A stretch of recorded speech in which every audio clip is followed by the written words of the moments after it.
sou Ruana Lábios, do canal Minha Mãe Tem Alzheimer, e estou aqui para mais uma live nesse momento para compartilhar sobre o protocolo Recode.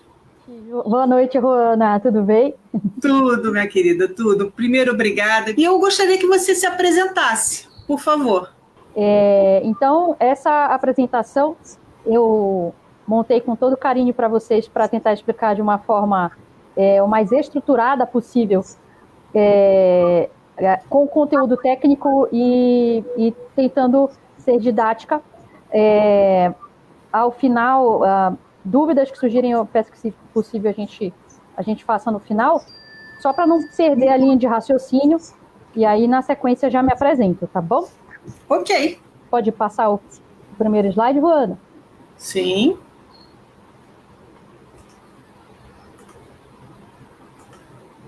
Maravilha, obrigada. Então, meu nome é Poliana Castro, eu sou médica neurologista, fiz residência médica em neurologia na Faculdade do ABC, tenho o título de especialista em neurologia pela Academia Brasileira de Neurologia, tenho subespecialização em doenças extrapiramidais, principalmente doença de Parkinson, na Escola Paulista de Medicina, da Unifesp. Tenho mestrado em neurologia e neurociências pela Escola Paulista de Medicina. Sou membro da Academia Brasileira de Neurologia. Tenho pós-graduação em Nutri-Endocrinologia Funcional, adequação nutricional, manutenção da homeostase, tratamento e prevenção de doenças crônicas. Tenho pós em Medicina Ortomolecular, formação em Biofísica Aplicada à Saúde e Neuromodulação com tecnologia REAC, que é uma das principais ferramentas que eu utilizo nas minhas abordagens em neurologia. E a gente vai falar, então, aqui de protocolo Recode, que é uma abordagem nova no tratamento do Alzheimer, que veio não pela medicina tradicional, mas sim pela medicina funcional, mas a gente já explica um pouco mais para você. Pode passar o próximo, por favor. Então, o que significa Recode? Recode vem de Reversal of Cognitive Decline, que é uma sigla em inglês, então, que significa reversão de declínio cognitivo, já que foi o tipo de resultado que foi encontrado nos pacientes com Alzheimer que foram estudados com esse modelo de tratamento, e isso já está publicado, como eu vou mostrar adiante, né? Quem liderou os trabalhos científicos a respeito desse protocolo foi o neurologista Dr. Dale Bredesen, da Universidade da Califórnia, que é pesquisador do National Institute of Health, né? Ele criou um programa de tratamento individualizado que visa atuar ao máximo em fatores causais na doença de Alzheimer e nos problemas cognitivos, mesmo em pacientes que não chegaram ainda a desenvolver doença de Alzheimer, né? Então, vamos seguir um pouquinho para frente agora. Bom, de onde que veio isso, doutora? Como é que é? Nunca ouvi falar. Existe mesmo? Está publicado? Como é que é? Bom, existe já faz um tempo, né? E aí eu vou falar um pouquinho das primeiras publicações. Pode passar o próximo, por favor. Então, em 2014 foi publicado o primeiro estudo sobre o protocolo Recode, onde foram estudados 10 pacientes que tinham uma das 3 condições, ou doença de Alzheimer, que a gente abrevia carinhosamente como DA, né? Ou pacientes que tinham declínio cognitivo leve, que é aquele paciente que já tem disfunção cognitiva, ou seja, disfunção de memória ou outros domínios cognitivos, mas que é o paciente que ainda está independente, ainda não teve acometimento da sua independência, né?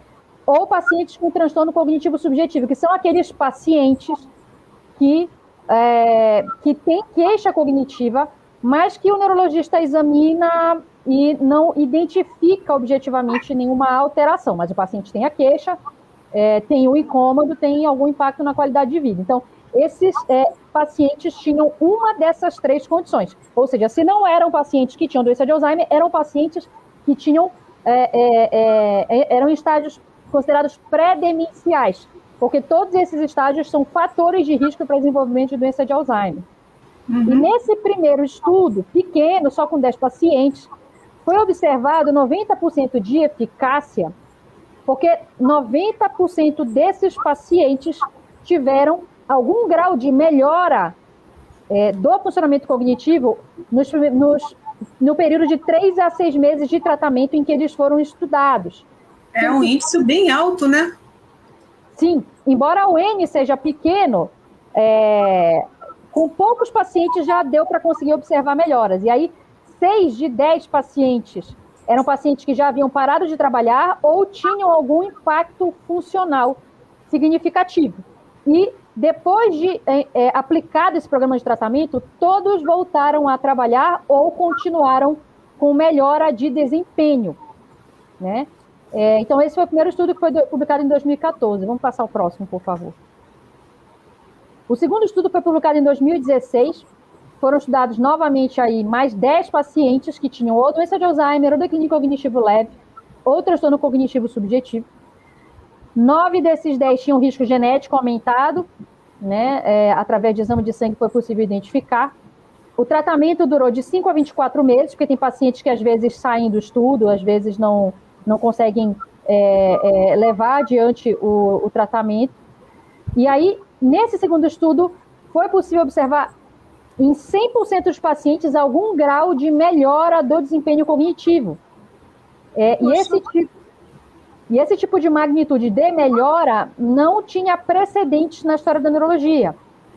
Os tratamentos convencionais que utilizam os fármacos alopáticos, inibidores da colinesterase ou drogas antiglutamatérgicas, eles, de fato, quando o paciente tem resposta clínica, né, o que se observa é que o paciente ele pode, digamos assim, demorar um pouco mais para apresentar perda das suas habilidades cognitivas, né, mas é um pouco mais difícil de se observar níveis de melhora de desempenho cognitivo, é menos frequente disso acontecer. E numa magnitude dessa monta, de você aplicar um protocolo de tratamento e você ter algum grau de melhora em todos os pacientes testados, por mais que o número de pacientes tenha sido pequeno, é algo que não tinha ainda precedente na história da neurologia.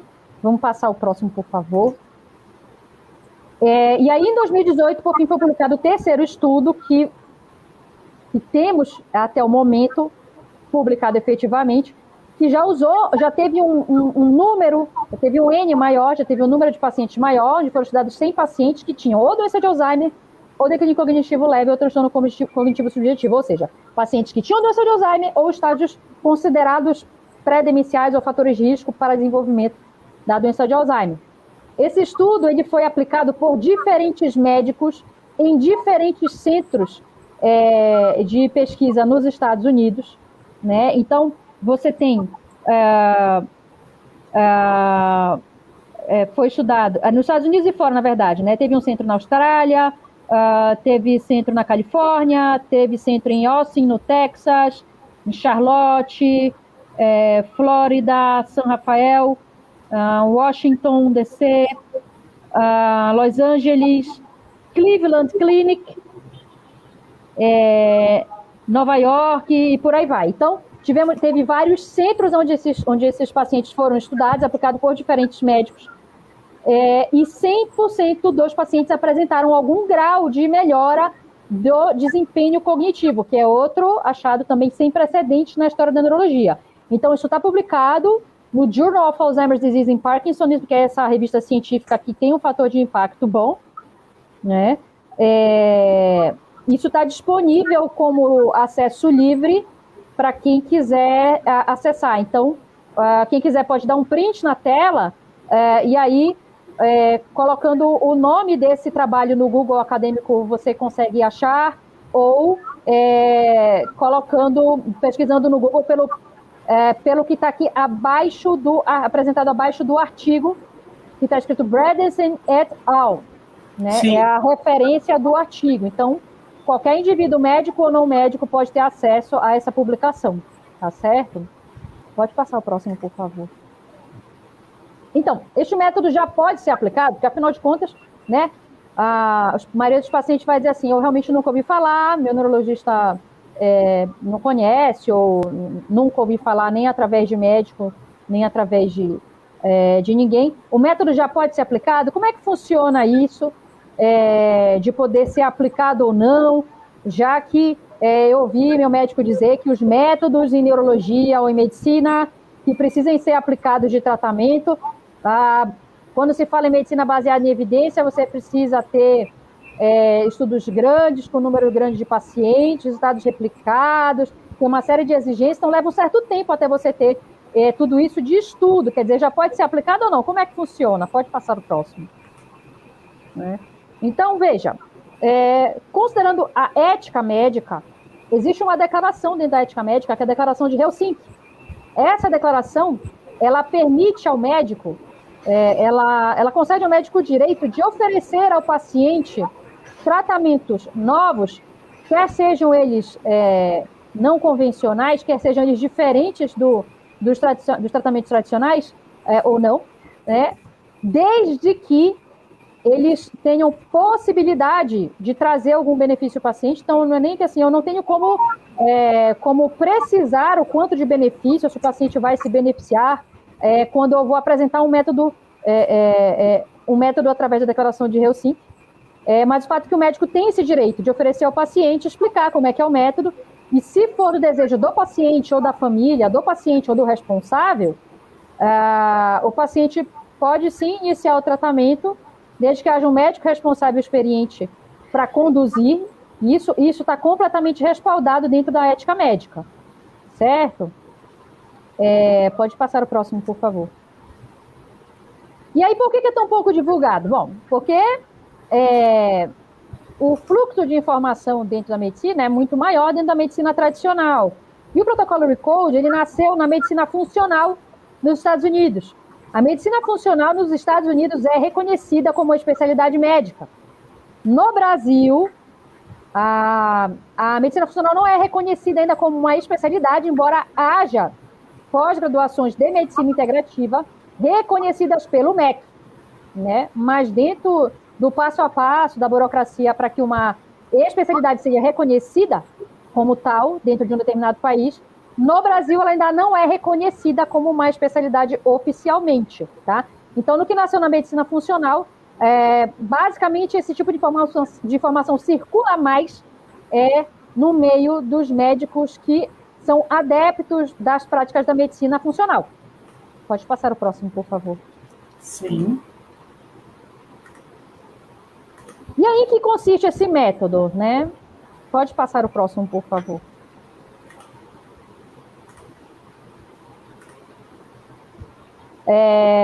Bom, esse método, ele busca atuar ao máximo em possíveis fatores causais, né, relacionados com a doença. Com a doença de Alzheimer ou com fatores que possam promover, né, a doença de Alzheimer. Porque a gente sabe que um paciente, antes de desenvolver a doença de Alzheimer, ele começa com uma disfunção cognitiva. O que é cognitivo? É tudo que tem relação com o funcionamento cerebral. Quais são as funções cognitivas? A memória, a atenção, a linguagem, o exercer de habilidades previamente aprendidas, que a gente chama de praxia, então aquilo que a gente aprendeu a fazer na vida, se eu aprendi a dirigir, se eu aprendi a costurar, etc. Então, essas são as nossas habilidades cognitivas, né? Todo paciente, antes de vir a desenvolver a doença de Alzheimer, ele passa por estágios pré-demenciais, onde ele primeiro começa com disfunção cognitiva, mas está independente, e o neurologista não consegue ainda detectar disfunção ao aplicar testes. Num segundo momento, o paciente passa a ter a disfunção e já é observado através de testes, e no terceiro momento aquilo começa a causar impacto na independência, e o indivíduo começa a não conseguir mais exercer plenamente a sua independência. Ele começa a precisar de ajuda ou para dirigir, ou para pagar as contas no banco, ou para ir ao mercado, ou para conseguir sair de casa sozinho, para dirigir, etc. Quando começa a haver acometimento da independência, é que se configura a doença de Alzheimer ou outras demências, como a gente chama, que é o nome que se dá para a doença de Alzheimer e outras doenças parecidas com ela, a gente chama de demências, né? Então, mas, doutora, a causa da doença de Alzheimer não é a deposição da proteína beta-amiloide no circuito da memória dos pacientes lá nos hipocampos?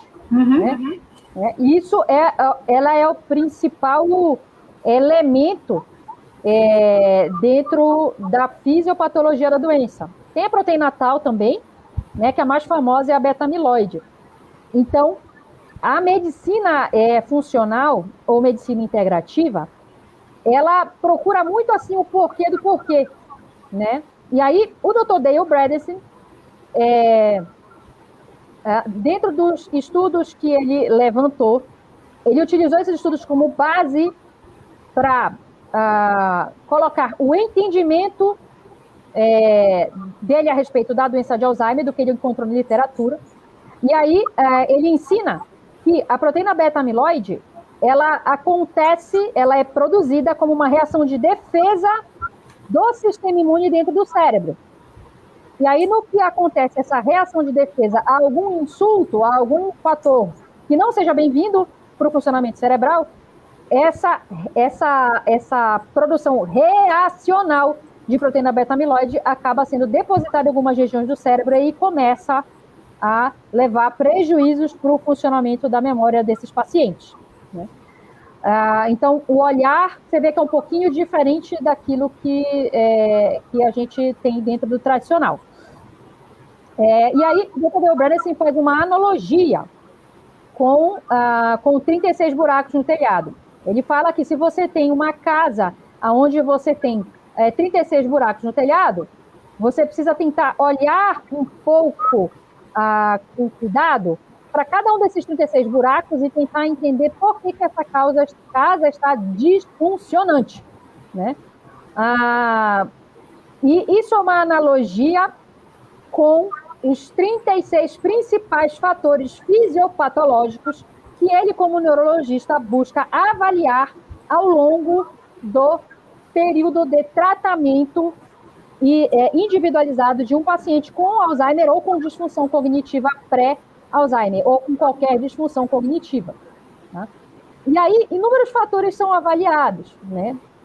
E os principais que a gente cita são fatores inflamatórios, fatores tróficos, fatores de glicotoxicidade, ou seja, de toxicidade por açúcar, e que, diga-se de passagem, é um dos fatores que mais há evidência científica na literatura de correlação com o Alzheimer, né?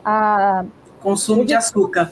Consumo de açúcar, né? Quem quiser entrar no PubMed pode colocar em inglês o termo insulin resistance, quer dizer, resistência insulínica, e coloca assim, and Alzheimer's disease. Você consegue puxar uma série de artigos mostrando correlação entre esses dois termos. Além disso, fatores tóxicos, nutricionais, hormonais, vasculares e traumáticos, porque todos eles podem acarretar algum grau de contribuição para a disfunção cognitiva que uma pessoa venha a apresentar. Então, sempre vai tentar ser olhado o máximo de fatores possíveis que possam ter colaborado. Porque as doenças crônicas, de um modo geral, elas não costumam ser unifatoriais, elas costumam ser multifatoriais. Então, quanto mais amplo for o olhar do médico em relação à avaliação do paciente em cada etapa de tratamento, tanto maior a chance dele conseguir identificar o máximo de fatores causais e tanto maior a chance de conseguir ajudar ao máximo aquele paciente. Pode passar o próximo, por favor. E aí, o que faz parte do método? Então, tá bom, doutora, depois desse monte de informação técnica, né, tem alguma coisa que você consiga dizer que eu consiga ver um pouco mais no concreto o que faz parte, do que o médico orienta, do que faz parte da orientação que o médico passa ao longo do tratamento, né? Então, para citar os principais tópicos que a gente conversa, isso de um modo bem sucinto, tá? Resumo do resumo do resumo do resumo, porque quando a gente fala de 36 fatores fisiopatológicos, né? Para a gente poder trazer para uma linguagem o mais compreensível e o mais concreto possível, o resumo seria isso que eu coloco nesse slide. Então, a adequação nutricional faz parte disso, a adequação do sono, manejo de estresse e meditação, terapia de detoxificação, suplementação, estimulação cognitiva e tudo que for possível fazer para otimização de neuroplasticidade. Pode passar o próximo, por favor. E aí, quem é que pode se beneficiar desse método? Pode passar o próximo. E aí, pode significa...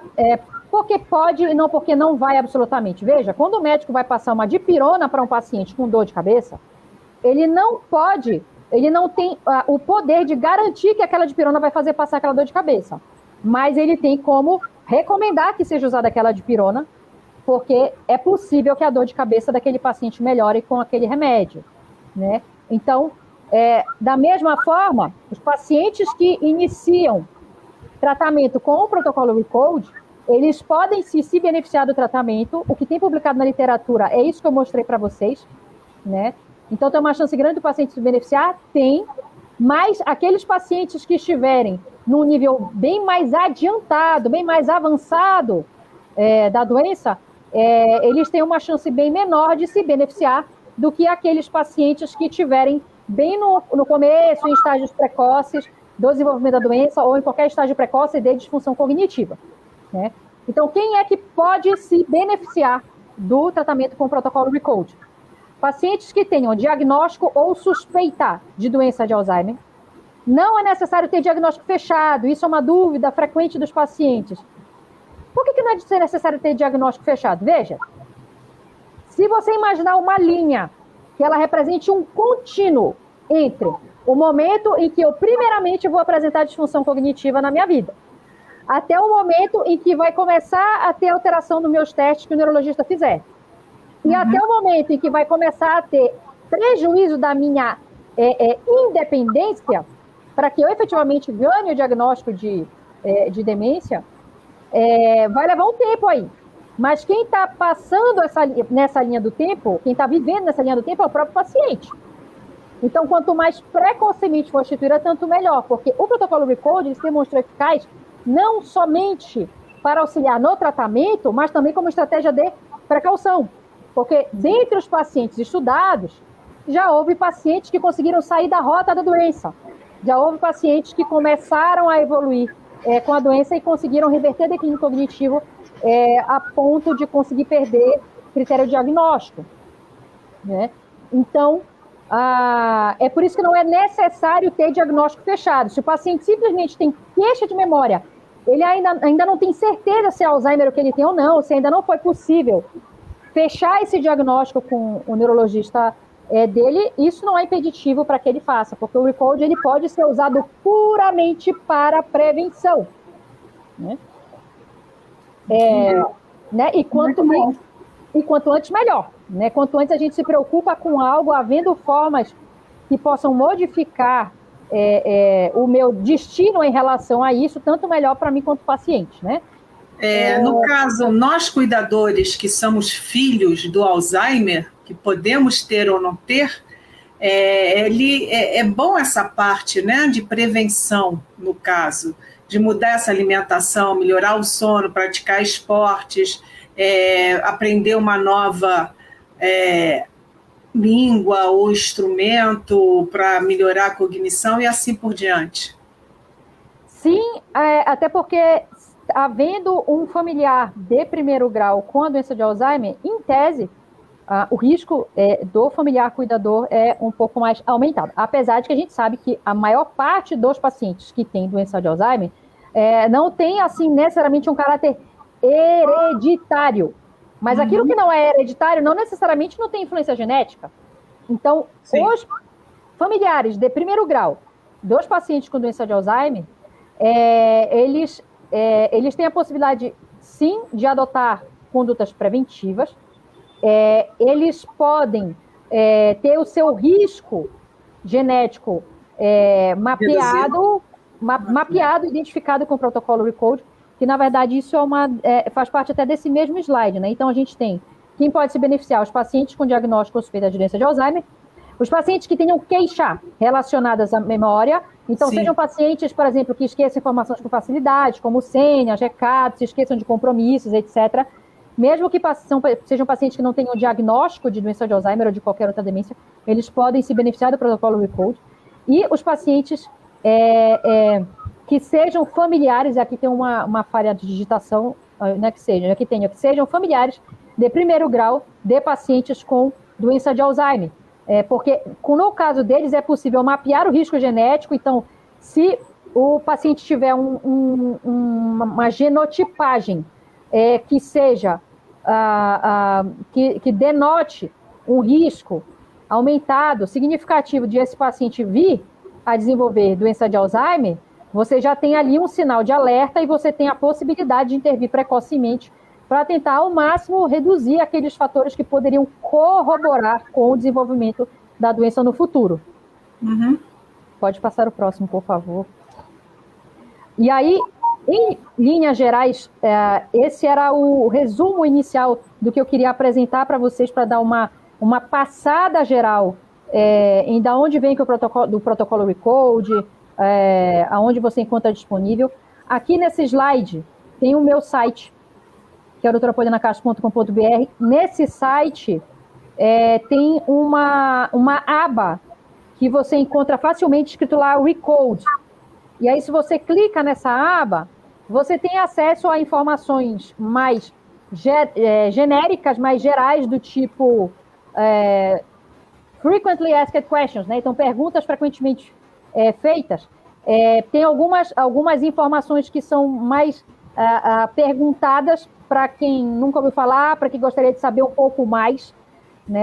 E nessa mesma aba do meu site, essa aba chama Recode, né? Nessa mesma aba você encontra no topo dela tanto um link para um vídeo de 3 minutos que explica de forma sucinta o que é o protocolo Recode, de onde ele veio, etc. Então, assim, eu tenho um familiar ou um amigo que o pai dele ou a mãe dele tem doença de Alzheimer, e eu acho que talvez fosse interessante divulgar essa informação para ele.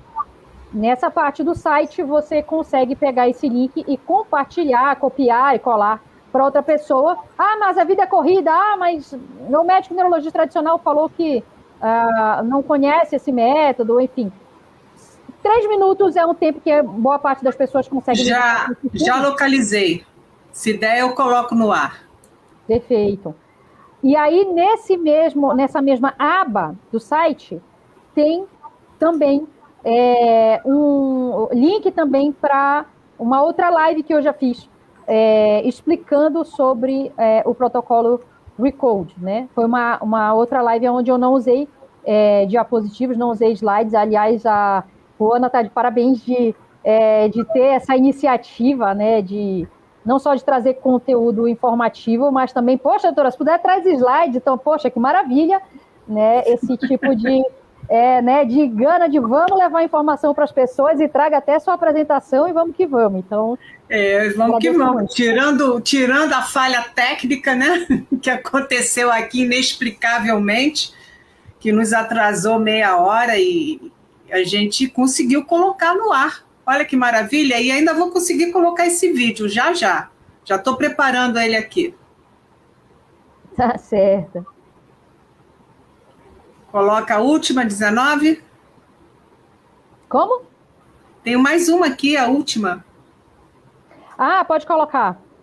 Que, na verdade, é só o slide de fechamento. Desculpem novamente pelo erro de português, tem um S a mais aí. Tá tudo bem.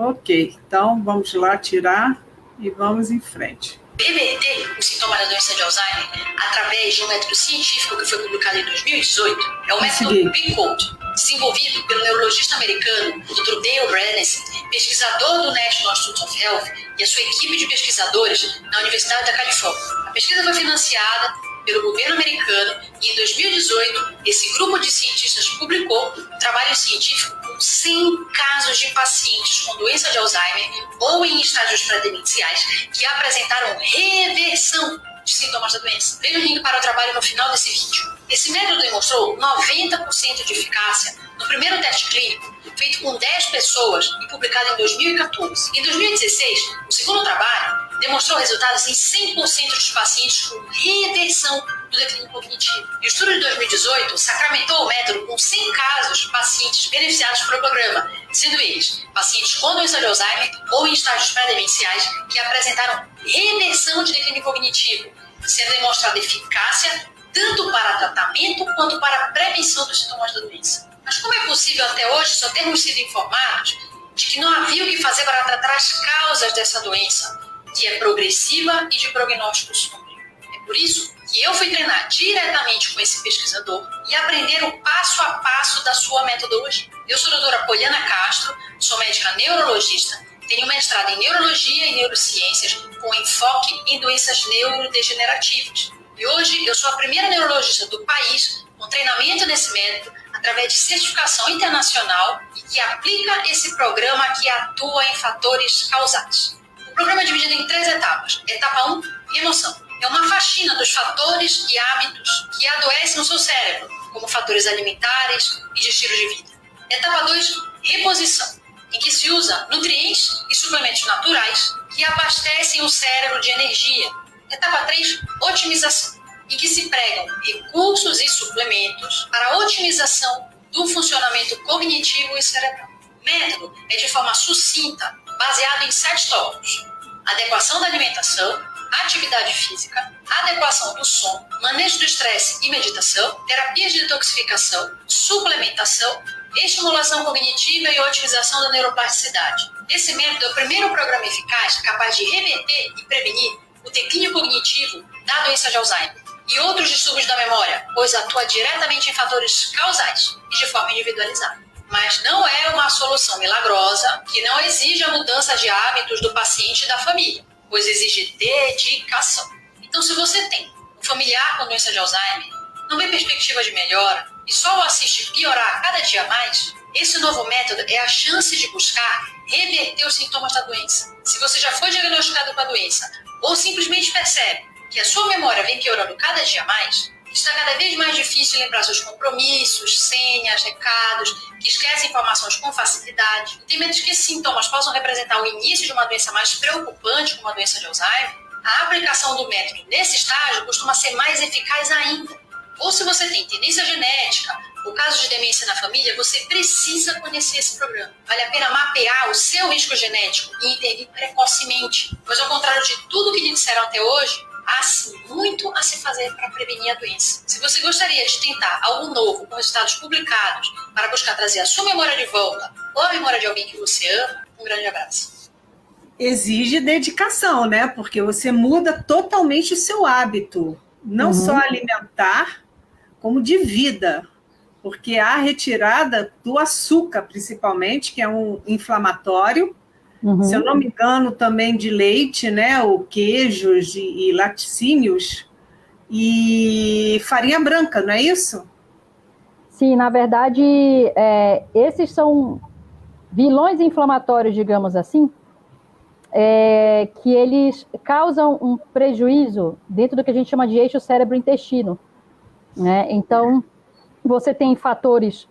eles acarretam fatores inflamatórios e autoimunitários para dentro do sistema nervoso, que isso tanto alimenta fatores inflamatórios que fazem parte daqueles possíveis fatores dentro das doenças neurodegenerativas, né, e está entre os mais comuns e mais frequentes, até porque está na nossa mesa, né, na mesa do brasileiro, particularmente do brasileiro, algumas vezes por dia, habitualmente. Então, Francine, querida, então, esses são fatores inflamatórios, assim, dos mais corriqueiros, né? Tem outros fatores também. A mudança da alimentação, ela costuma ser bastante grande, exige realmente bastante dedicação. Então, alimentos... ela é uma alimentação, basicamente uma alimentação anti-inflamatória. Então, carboidratos refinados, eles são almejado que sejam excluídos da alimentação, etc. Como não é fácil, habitualmente, se implementar mudança de hábitos alimentares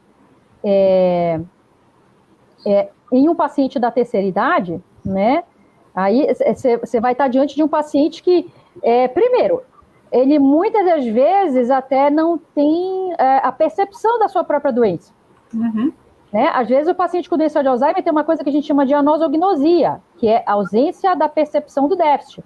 Então, tá todo mundo dizendo que ele está com problema de memória, e ele fala assim, memória está perfeita, você entende da oposição, essa minha filha fica dizendo que a memória não está boa, né? Que mudar minha alimentação, o quê? Deixa eu comer o meu docinho com açúcar, etc e tal. Então, de fato, não é fácil, e aí é por isso que o ideal é você ter uma equipe que tenha treinamento nisso para ajudar a orientar, pegar o familiar pela mão e dizer, olha, vamos fazer assim, vamos fazer assado.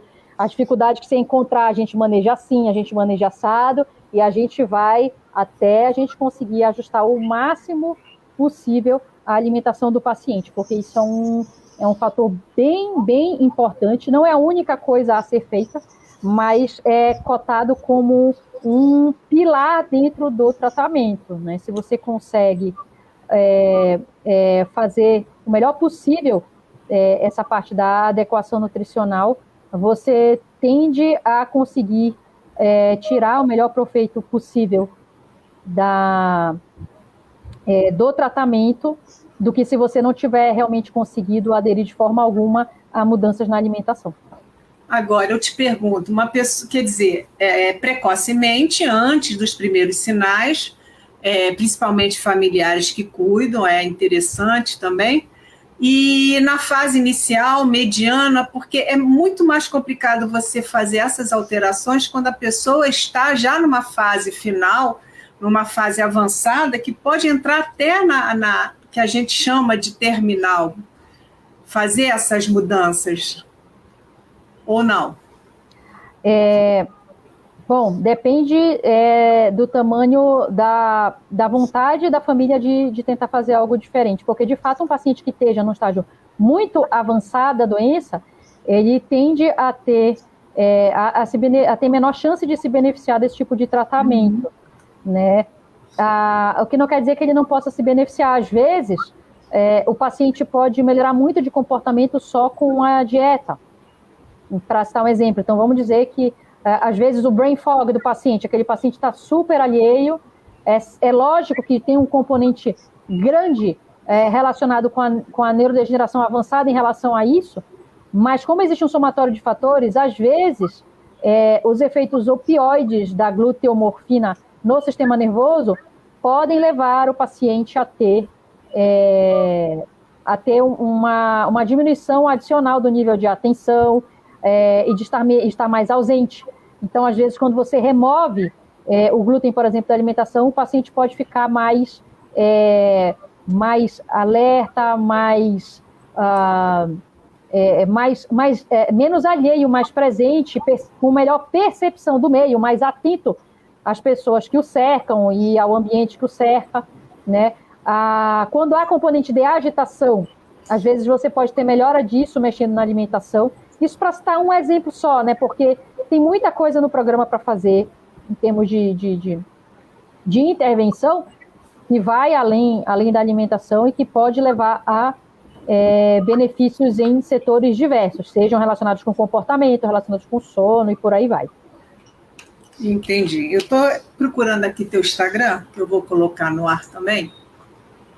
Eu tive que mexer aqui. É doutora Poliana Castro. Neurologista. Mas como é que surgiu esse seu interesse em trabalhar com esse protocolo? Como é que foi para você esse caminhar? Você estudou direto com os profissionais lá que desenvolveram, mas como é que isso te chamou a atenção? Porque você é jovem, você é nova. Obrigada. Né? Então, como é que foi esse desafio? Conta pra gente esse interesse seu em partir para a parte justamente demenciais, e buscar o protocolo. Bom, o começo disso tudo tem, na verdade, até a ver com meus filhos, né? Eu tenho 2 filhos com autismo. O mais velho tem 7 anos, o mais novo tem 5 anos. E aí, depois do diagnóstico do meu primeiro filho, eu acabei conhecendo a medicina integrativa através de uma amiga médica que mora na Alemanha, e que tinha passado por uma experiência muito positiva com a medicina integrativa, porque ela também tinha um filho que havia recebido o diagnóstico de autismo, né? E foi aí que eu conheci a medicina funcional, aí que eu conheci a medicina integrativa, e depois disso é que eu fui fazer pós-graduações dentro da medicina integrativa.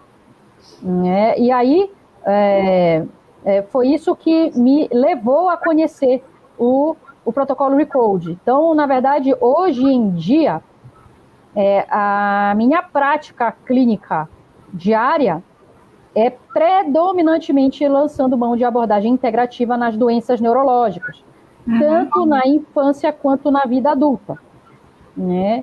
E a gente tem uma grata surpresa de que a gente consegue observar no dia a dia resultados bastante interessantes, que são bem diferentes daquilo que a gente observa na medicina tradicional, na neurologia tradicional. A neurologia é uma ciência tida como uma ciência de, como diz um professor da Unifesp, né, de brilhantes diagnósticos e pobres resultados, muitas das vezes, né? E aí, isso foi o que acabou me levando a procurar o que há de diferente, né? O que pode agregar para o tratamento com resultados melhores, né? Isso começou com os meus filhos, eles foram beneficiados e são beneficiados até hoje de somar o tratamento tradicional com o tratamento integrativo. E eu levei isso para minha prática diária, para minha vida profissional como um todo, em qualquer idade, né? E dentro da abordagem integrativa em neurologia, a gente acaba tendo, de fato, resultados bem interessantes. É como dizia o Einstein, né? A maior sorte de loucura que existe é você procurar, você almejar ter resultados diferentes fazendo sempre a mesma coisa. Então, se a gente consegue sair um pouquinho fora da caixa e tentar entender o que está sendo feito de diferente por aí, que faça sentido, que seja um caminho possível de tentar e que possa trazer resultados benéficos, né? Quem tem um familiar numa condição com uma doença neurológica vai ser, muitas vezes, vai ser o primeiro interessado em procurar alguma coisa diferente a ser feita, né?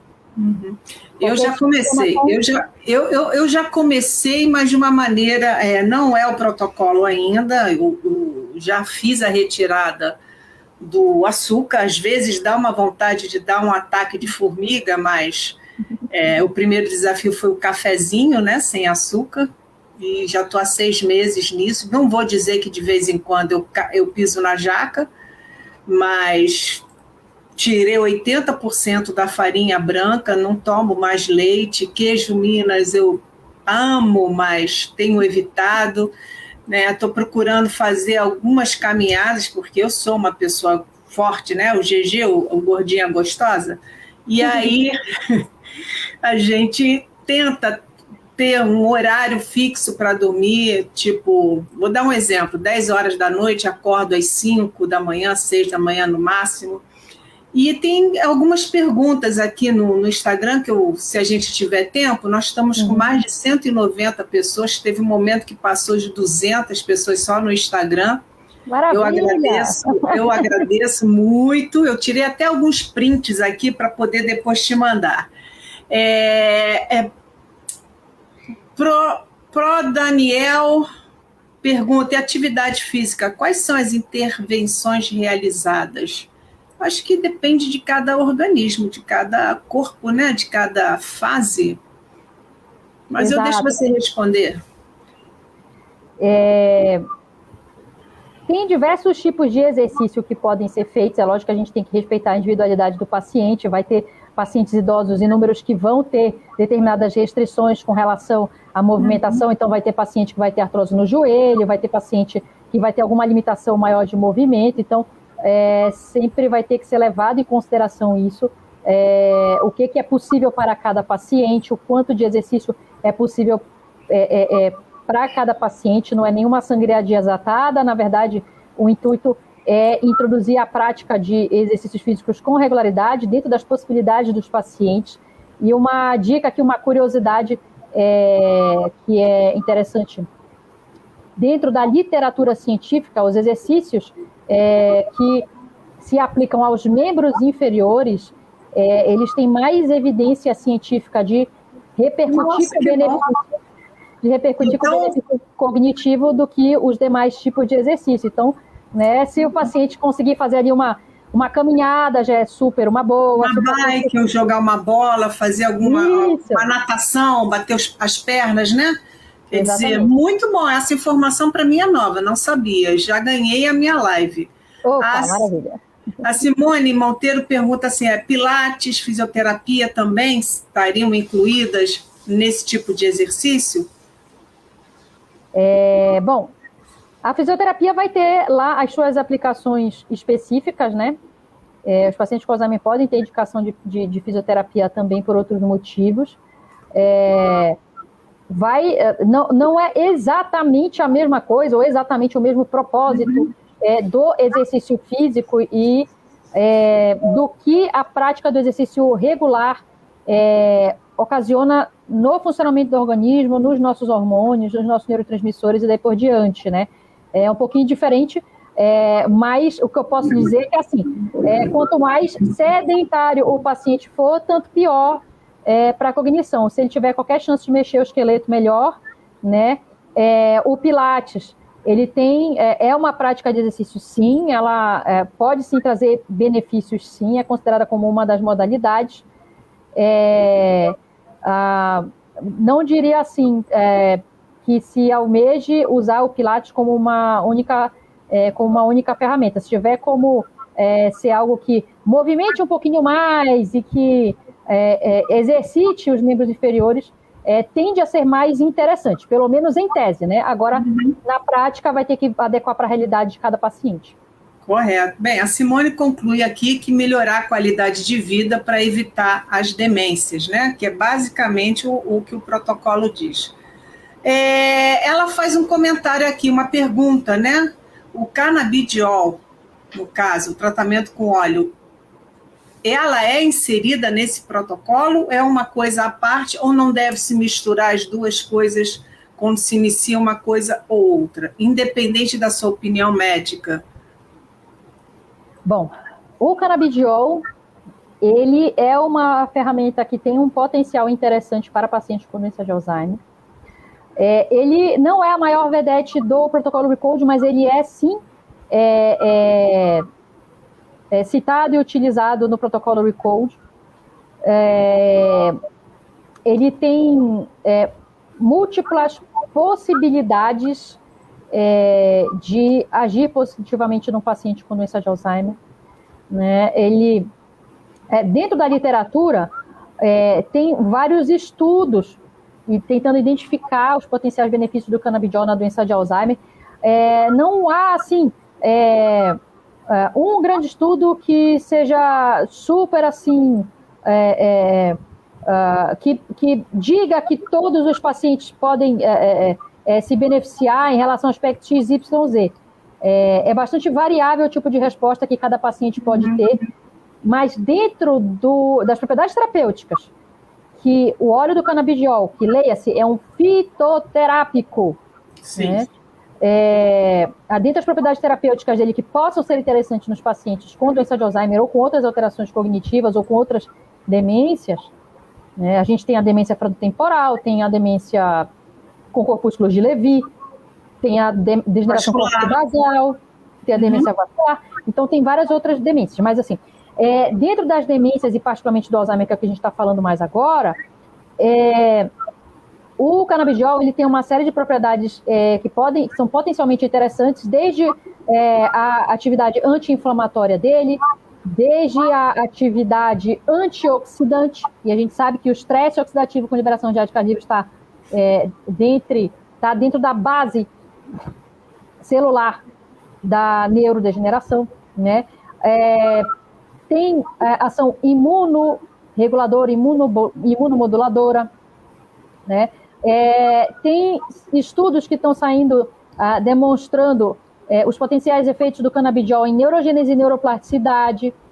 Então, você tem um leque de possibilidades que tornam uma ferramenta potencialmente útil nos pacientes com Alzheimer, mas também é uma estratégia que deve ser individualizada, né? E de preferência de preferência não, eu super não recomendo que se faça isso sozinho. O ideal é que você tenha um médico experiente para te orientar e conduzir a escolha do óleo, o tipo a quantidade de dose que você vai tomar em cada tempo, como funciona a titulação, progressão de dose, essas coisas.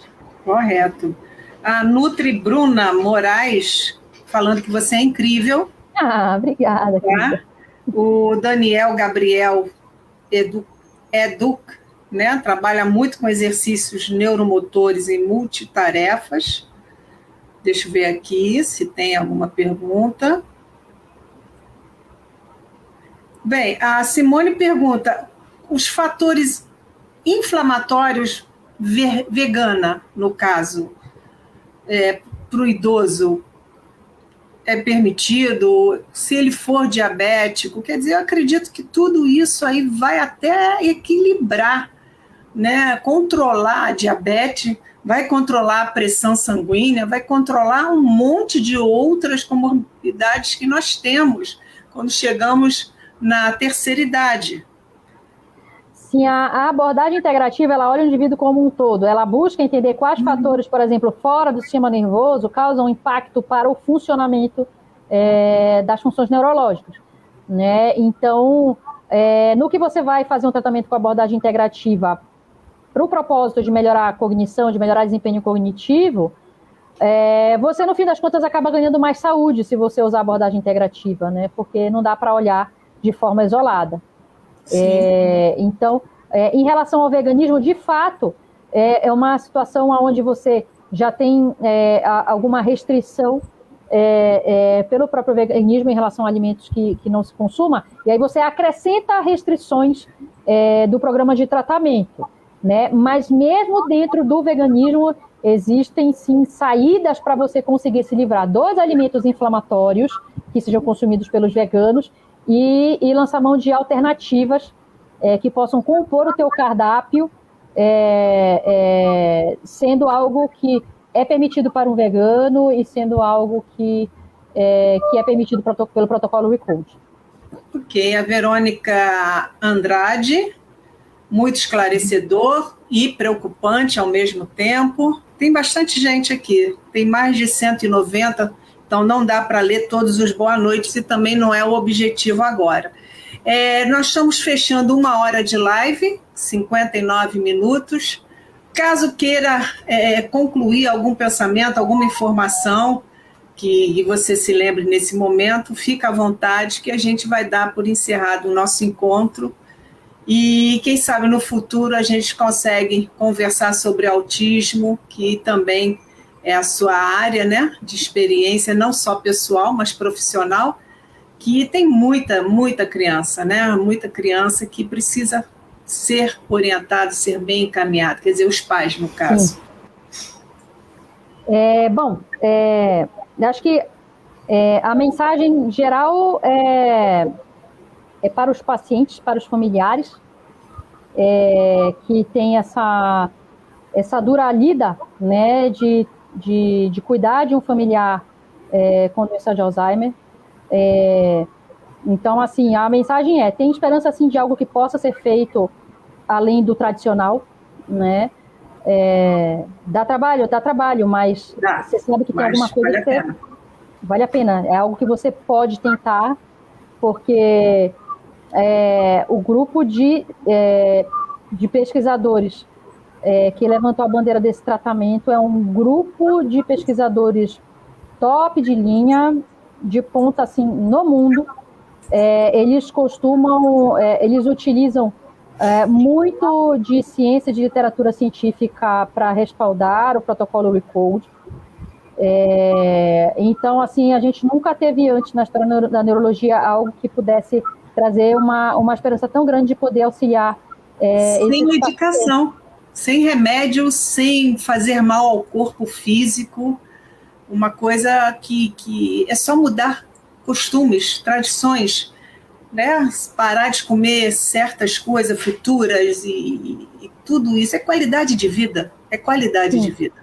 E não desanime se você não recebeu essa notícia pelo meio médico tradicional, porque, como eu falei, isso é uma abordagem que vem pela medicina funcional, né? Então, não é bem conhecido, não é bem divulgado, é outra medicina, né? Que dentro da medicina tradicional, quando conhecida, é chamada assim, medicina alternativa, e tudo que é dito alternativo, às vezes, pode ser entendido como tendo pobre teor científico ou pobres resultados, então, assim... E não é verdade.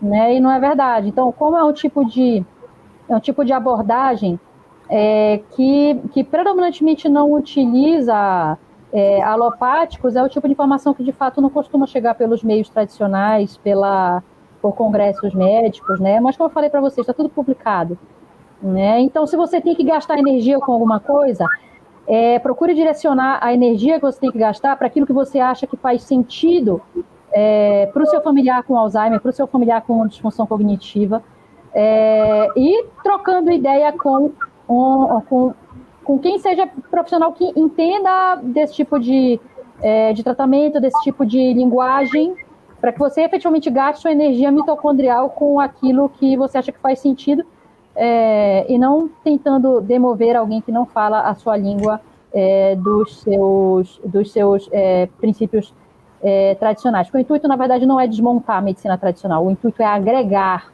Sim. Só que nem sempre nas propostas de abordagem integrativa, nós nem sempre somos compreendidos como profissionais que buscamos agregar, né? Às vezes a gente pode não ser compreendido e dizer assim, mas que coisa é essa estranha que você está me trazendo, que não vem que não veio pelos congressos? É verdade isso que você está falando? Então a gente o profissionalismo, o conhecimento é tudo colocado em xeque, né? E para quem tem um familiar com alguma doença neurológica, a gente não tem muito tempo para perder com essas coisas, não. A gente tem, na verdade, que estudar, se apropriar ao máximo do conhecimento e, de acordo com a Declaração de Helsinki, fazer aquilo que a gente considera que seja válido para os nossos familiares e para os nossos pacientes neurológicos.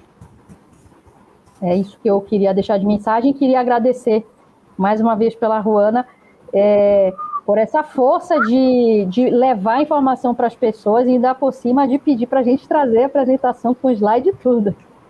Eu te dei trabalho, isso sim, né? Te dei trabalho, mas foi bom porque a gente se conheceu um pouquinho mais o protocolo, quer dizer, está dando uma luz ao fim do túnel, e isso é importante. E esse é o objetivo do canal, né? Desde que minha mãe partiu, nos deixou, eu comecei a cuidar de quem cuida, a cuidar dos familiares, dos cuidadores que cuidam de alguém com algum tipo de demência, que a gente pode estender isso para várias outras doenças, porque o cuidador é o único, ele está ali, integral. E mais uma vez eu te agradeço. Maravilha, Ruana, te agradeço também. Muito obrigada pelo convite e pelo propósito tão bonito que você levanta a bandeira e segue adiante. Parabéns. Muito obrigada. Então, esse pessoal está se despedindo, batendo palmas, agradecendo. Deixa eu ver se chegou mais alguma coisa aqui para a gente encerrar. E ainda está entrando gente, meu Deus. Tem a questão financeira, não é barato esse tratamento. A adequação alimentar, você usa todo o processo que existe da época, né? E vamos lá, da época. Olha, só mais um detalhe, eu também estou precisando encerrar, mas não quero que fique sem resposta da parte médica. É caro, como é que é, etc. Veja, gastar com saúde... para tudo tem um preço, né?